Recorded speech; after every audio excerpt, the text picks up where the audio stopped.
अस्सलामु अलैकुम वरहमतुल्लाहि वबरकातुहू। आप देख रहे हैं जीएनएम न्यूज़ यूट्यूब चैनल और आज 7 जनवरी 2025 है और आज दिन है मंगल का। नाज़रीन इकराम, अमेरिका के नए सदर डोनाल्ड ट्रंप ने आज बड़ी धमकी दी है कि मैं गजा को जहन्नम बना दूंगा। अगर 20 जनवरी से पहले पहले तमाम इस्राईली कैदी गजा से रिहा नहीं किए गए तो फिर बहुत बड़ी तबाही होगी और एक जहन्नम देखनी पड़ेगी। इसलिए मैं फिर कह रहा हूं कि गजा से तमाम इस्राईली कैदियों को 20 जनवरी से पहले पहले रिहा कर दिया जाए, वरना इसकी सज़ा बहुत बुरी होगी। ये अमेरिका के अगले सदर डोनाल्ड ट्रंप की जानिब से इख्तिदार संभालने से पहले एक मरतबा फिर धमकी दी गई है। नाज़रीन इकराम, अमेरिका के सदर डोनाल्ड ट्रंप नवंबर के अंदर इलेक्शन जीते थे। उन्होंने इलेक्शन जीतने के बाद कहा था कि वो गजा की जंग को बंद करवाना चाहते हैं, लेकिन साथ साथ इस्राईली कैदियों को रिहा करना होगा जिनके साथ बहुत बुरा सलूक हो रहा है, ये अमेरिकी सदर ने कहा था। अब जबकि मुज़ाकराती राउंड नाकाम हो रहे हैं और कई मुज़ाकराती कोशिशें नेतन्याहू की ज़िद की वजह से मुकम्मल नहीं हुई हैं, तो अब दोबारा गजा पर प्रेशर डाला जा रहा है और गजा के लोगों को जिम्मेदार करार दिया जा रहा है कि इनकी वजह से जो जंगबंदी का मुआहिदा है वो नहीं हो रहा। सादा सी बात है, जो अब तक मुज़ाकरात में जो चीज़ें ज़ेर बहस आई हैं उनमें जो चीज़ रुकावट है वो इसराइल का गजा की जंग को मुकम्मल तौर पर बंद ना करना है और इसराइल का अपनी फ़ौजों को मुकम्मल तौर पर गजा से ना निकालना है। अगर इसराइल ये दो बातें मान लेता है, यानी गजा की जंग मुकम्मल तौर पर बंद कर दे और अपने फ़ौजों को गजा से निकाल ले, तो तमाम इसराइली कैदी गजा से रिहा हो जाएंगे। ये गजा से हमास की तरफ से यकीन दहानी कराई गई है, लेकिन इसराइल कहता है कि हमारे कैदी भी छोड़ दिए जाएं और हम गजा की जंग को बंद भी ना करें, तो इसकी वजह से मुज़ाकरात आगे नहीं बढ़ रहे हैं।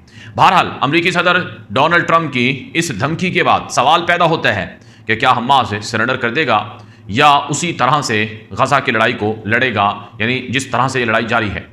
तो इस हवाले से आज एक खबर आई है कि इसराइल के अंदर एक कमेटी है इसराइली हॉस्टेज के हवाले से, यानी जो इसराइल के अंदर है इसराइली कैदियों को छुड़ाने के हवाले से जो एक कमेटी बनी हुई है, उस कमेटी की तरफ से आज कुछ सिफारिशात या कुछ चीज़ें जो हैं वो सामने आई हैं।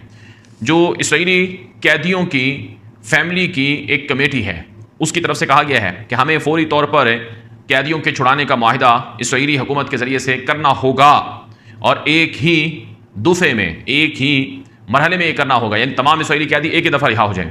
और दूसरा, इसराइल के पास कोई अखलाकी हक नहीं है किसी भी ऑप्शन को लेने का कैदियों की रिहाई के हवाले से। अगर हमास जंग को मुकम्मल तौर पर ख़त्म करने का मुतालबा करता है तो बदले में इसराइली कैदियों को रिहा किया जाता है, तो हमें फौरी तौर पर ये हमास की शर्त मान लेनी चाहिए। ये इसराइली हॉस्टेजेस की फैमिलीज़ की तरफ से बनाई गई कमेटी का मुश्तरका बयान है। उसमें कहा गया है कैदियों को ना छुड़ाने का मुआहिदा अगर अब नहीं होगा तो फिर कभी नहीं होगा, और इसका मतलब ये होगा कि इसराइल के बेटे और इसराइल के कैदी वो अगले कई साल हमास के पास जुल्म सितम के अंदर और कैद खाने के अंदर मुब्तला रहेंगे।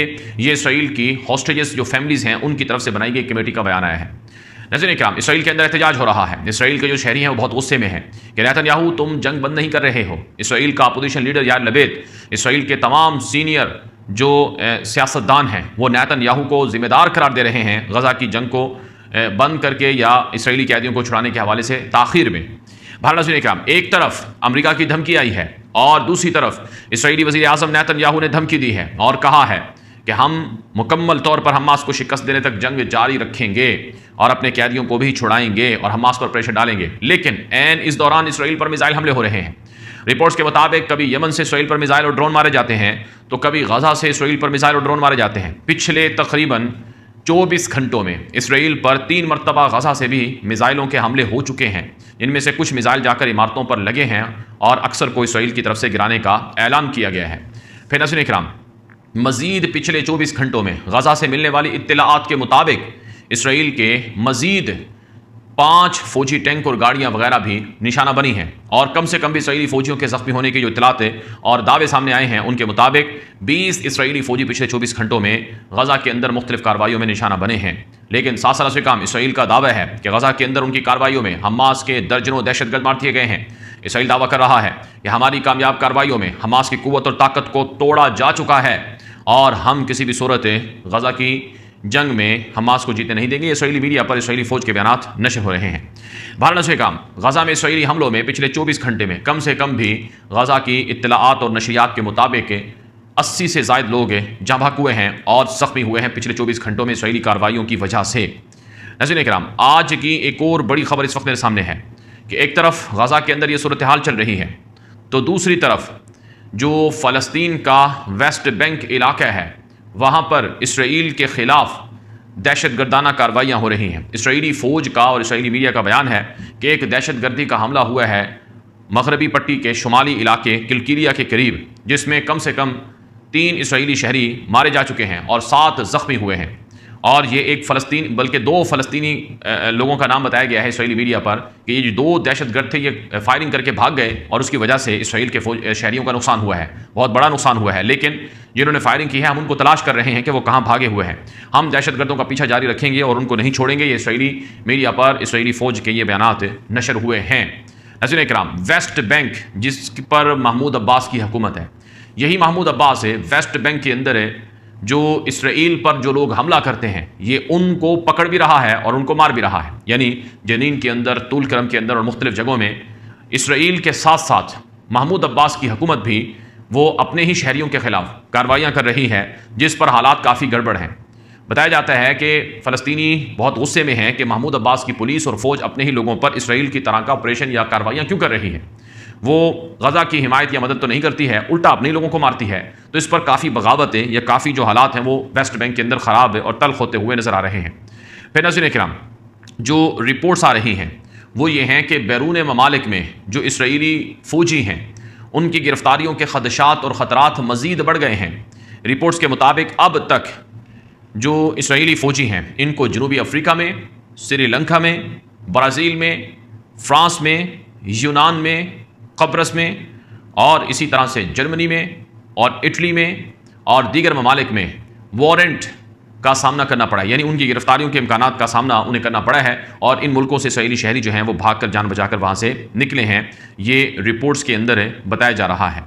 रिपोर्ट्स के मुताबिक इस वक्त जो इसराइली फ़ौजी हैं, चाहे वो गज़ा में लड़ रहे हैं, चाहे वो लबनान में किसी भी जगह पर हैं, वो गुस्से में हैं कि हमारी हुकूमत एक तो हमें लड़ाती है और उल्टा हमारी हिमायत की मदद के लिए आलमी सतह पर कुछ नहीं कर पा रही है, और हमारे जो साथी हैं वो अगर कहीं बाहर जाते हैं किसी भी मकसद के लिए तो उन्हें गिरफ्तार करने की धमकियाँ मिलती हैं। तो ये बहुत बड़ा एक तरह से नुकसान है उनके लिए और मुस्तक़बिल के लिए भी।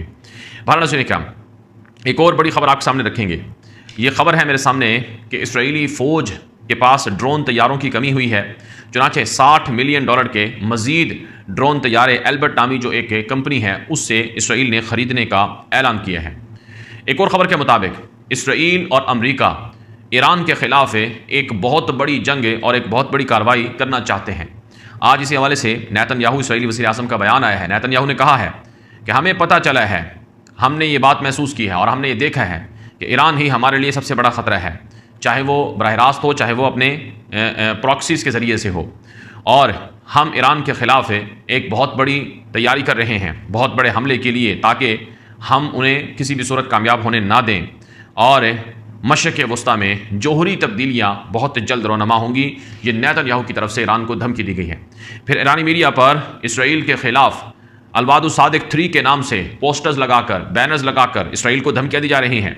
और ईरान की जो सिपाही पासदारान है, यानी जो उनकी फ़ौज है, उनकी तरफ से धमकी दी गई है कि इसराइल हमारा जवाब अभी तुम्हें देखना है और हमारा हमला तुम पर ज़रूर होगा, और इस हवाले से हम तैयारियां कर चुके हैं और जल्द तुम्हें हमारी तरफ से बहुत बड़ी कार्रवाइयों का सामना करना पड़ेगा। ये ईरान की तरफ से इसराइल को धमकियां दी जा रही हैं।